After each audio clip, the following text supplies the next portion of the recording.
এখন আর আপনার মোবাইলে কোনো সিম কার্ডের দরকার নেই। এবার থেকে এই সিম ব্যবহার হবে।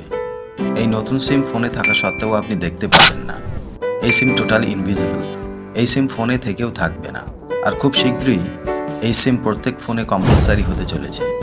কারণ কয়েকটি টেলিকম কোম্পানি সরকারকে রিকোয়েস্ট করেছে এই সিম 10,000 টাকার বেশি দামের প্রত্যেক মোবাইলে কম্পালসারি করে দেওয়া উচিত। এটা একটা বিস্ময়কর আবিষ্কার, আর এতে সাধারণ মানুষেরই লাভ হবে। আর লাভ শুধু মোবাইল ফোনের হবে তাই না, এই সিম আপনি আপনার ইলেকট্রিক মিটার থেকে গাড়ি পর্যন্ত সব জায়গা থেকে আপনি ব্যবহার করতে পারবেন। উদাহরণস্বরূপ, হুন্ডাই এমজি হেক্টরের কারের সাথে সাথে 35 লাখ ইলেকট্রিক মিটার এই সিম চলছে। এই টেকনোলজির আসলে কি সব জিনিসের মাধ্যমে চলছে? এই সিম কার আর ইলেকট্রিক মিটার চলছে কিভাবে আর কেন? আর যদি এত লাভজনক হয় তবে মোবাইল কোম্পানিগুলোর এত অসুবিধা কোথায়? ওনাদের কথা অনুযায়ী এতে শুধু টেলিকম কোম্পানির লাভ হবে, আর জনগণের তো কেবল পকেট কাটা যাবে। যদি এই ক্রান্তিকারী টেকনোলজি কম্পালসারি হয়ে যায় তবে মোবাইলের দাম একদম বেড়ে যাবে। তাহলে সিমের ফলে আমাদের লাইফ ইজি হবে, না আমাদের প্রবলেম আরও বাড়িয়ে দেবে? আর তার সাথে সাথে দাজ্জালি ব্যবস্থার আর এক পদক্ষেপ শুরু হতে চলল। সব বিষয়গুলো আমরা আসুন সহজ সরল ভাষায় জেনে নিই। নর্মালি আমরা ফিজিক্যাল সিম কার্ড মোবাইলের একটা নির্দিষ্ট স্লটে ঢুকিয়ে দিই, কিন্তু সিম কার্ড নিজেই ফোনের হার্ডওয়্যারের একটা অংশ। আসুন একে আমরা ভিজুয়ালি বুঝে নিই। দেখুন, এই হলো আমাদের ফোনের মাদারবোর্ড, আর এমন দেখতে এটা আমাদের ফোনের ইন্টিগ্রেটেড সিম। আমি জানি আপনাদের মনে প্রশ্ন জাগছে, এই ফোনে কোন কোম্পানির নম্বর কাটবে? এর পিছনে টেকনোলজি বেশ ইউনিক্যালি ডিজাইন করা। ইলেকট্রনিক সিম বা এমবেডেড সিম, যাকে আমরা সিম বলছি, যার নাম থেকে বোঝা যাচ্ছে এটা ইলেকট্রনিক্যালি অপারেট হবে। ব্যাস, আপনাকে সার্ভিস প্রোভাইডারের অ্যাপ ডাউনলোড করতে হবে আর আপনার সিম কার্ড অ্যাক্টিভেট হয়ে যাবে। আর এটা কিভাবে হবে ডিটেলে পরে বলছি।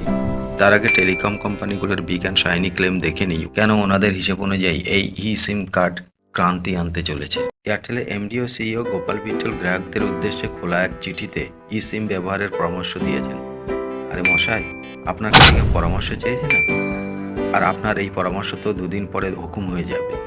আপনি তো অনেক সুবিধার কথা বলছেন, কিন্তু গোলাম হওয়ারও ভয় আছে তো। আসুন এবার দেখে নিই গাড়ির সাথে লাগানো সিম কার্ড কিভাবে আমাদের সুবিধা দিতে পারে। এই সিম কার্ড গাড়ির সঙ্গে লাগানোর ফলে গাড়িতে কোনো রকম অ্যাক্সিডেন্ট হলে এয়ারব্যাগ খুলে যায়, আর সাথে সাথে এবং সিলেক্টেড দুটো এমার্জেন্সি নাম্বারের সঙ্গে সঙ্গে মেসেজ বা বার্তা চলে যায়। তখন লাইফ সেভিংয়ের কাজ করতে পারে এই সিম কার্ড। আর ইলেকট্রিক মিটারের ক্ষেত্রে কি বলা হচ্ছে, এই সিম কার্ড যদি ইলেকট্রিক মিটারের সাথে এমবেডেড করা থাকে তাহলে সেক্ষেত্রে দেখা যাচ্ছে কোনো রকমভাবে বিদ্যুৎ চুরি হবে না, বা আপনি পৃথিবীর যে কোনো প্রান্ত থেকে এই ইলেকট্রিক মিটারকে অফ অন করতে পারবেন। ফিজিক্যাল সিমের ক্ষেত্রে দেখা যায় যে দুটোর বেশি সিম কার্ড আমরা ব্যবহার করতে পারি না, কিন্তু সিম আপনি আনলিমিটেড, যে কটা সম্ভব আপনি ব্যবহার করতে পারেন। তাছাড়া আরও সুবিধা হলো আমরা একাধিক কোম্পানির একাধিক মোবাইল নম্বর একসাথে ব্যবহার করতে পারবো। আচ্ছা, বুকে হাত রেখে বলুন তো, একাধিক সিম কার্ড ব্যবহার করা কি মুখের কথা? টাকা লাগে না? মাসে মাসে রিচার্জ না করলে কানেকশন কেটে দেবে না? তাহলে কি এটা কোনো সুবিধা হলো? তারপরে উনি বলছেন যে ফোন চুরি হয়ে গেলে সাধারণত চোর কি করে, সিম কার্ড খুলে ফেলে দিয়ে সে তার নিজের পছন্দ মতো সিম কার্ড ব্যবহার করে। কিন্তু এই সিম কার্ড যেহেতু মাদারবোর্ডের সঙ্গে এমবেডেড বা ফিক্সড, সেহেতু চোর এই সিম কার্ডকে খুলতে পারবে না, আর এর ফলে চোরকে সহজেই ট্র্যাক করা যাবে বা ধরা যাবে। ইতিমধ্যে অ্যাপেল সহ অনেক ফোনে সিম চালু আছে এবং তারা অনেক নাকি সুবিধা ভোগ করছে। এখন বলুন, এই সুবিধাগুলো যদি আপনাদের মহৎ সুবিধা বলে মনে হয় তবে আপনি সিম নিতেই পারেন। তবে মানুষ সিম নিচ্ছে না, তাই কোম্পানিগুলো সিম বাধ্যতামূলক করার পথে এগোচ্ছে। ও আরও অনেক সুবিধা আছে যেগুলো উনি মুখে বলতে পারছেন না, তাই বলেননি। তাই আসুন অব্যক্ত সুবিধাগুলো এবার জেনে নিই। সিম নিতে গেলে আপনাকে নতুন মোবাইল নিতে হবে, আপনার ট্যাকের জোর থাকা দরকার। আর নতুন মোবাইল কেনা মানেই তো আপনার পকেটের গচ্ছিত টাকা অন্যের পকেটে ঢুকিয়ে দেয়া। অবশ্য নায়িকারা নিলে তো আমাদের নিতেই হবে, তাই না? একটু আগে বলছিলাম যে চোরকে সহজেই ধরা যাবে, কারণ এই সিম ফোনের মাদারবোর্ডের সাথে এমবেডেড বা ফিক্সড। কিন্তু এটা কি জানেন, এই চোরের সাথে সাথে আপনাকেও ধরতে পারে। শুধু চোরকে না, কোম্পানি বা সরকার যদি চায় তাহলে এই ফোনের মালিককেও ধরতে পারে, যে কোনো জায়গা থেকে ট্র্যাক করে আনতে পারে। অর্থাৎ এই ফোন যদি থাকে আর তার সাথে যদি সিম থাকে তাহলে পালানোর কোনো পথ নেই। দেখুন, আমরা অন্তর্নিহিত প্ল্যানের কথা প্রথম দিকে জানতে পারি না, যখন জানতে পারি তখন আর কিছু করারও থাকে না। তবে digital currency, carbon footprint, social credit score যে চালু হবে তা কনস্পিরেসি থিওরিস্টরা অনেক আগে থেকেই বলে আসছে।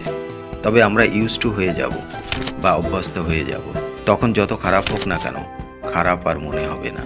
আর ভিট্টল সাহেব যেহেতু বলে ফেলেছেন, তখন ধরে নেওয়া যায় যারা বাকি আছেন, অর্থাৎ খুব দ্রুত সবার মধ্যেই ই সিম চালু হয়ে যাবে।